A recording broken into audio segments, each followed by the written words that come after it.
દર્પણ ગમે અને દર્પણ જેવા માણસો ન ગમે. કારણ શું? દર્પણ ગમે છે એટલા માટે કે હું સારો દેખાવો જોઉં.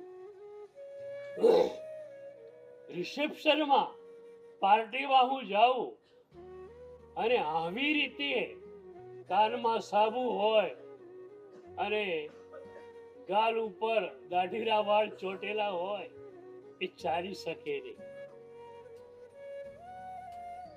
હું એટલે શરીર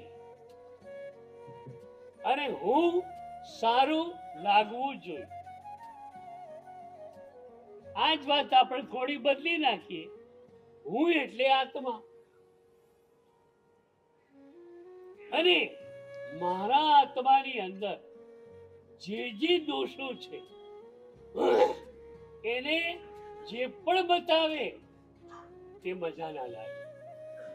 દર્પણ તમને ગમે? ભાઈ ગમે? અને દર્પણ જેવા માણસો પણ ગમે.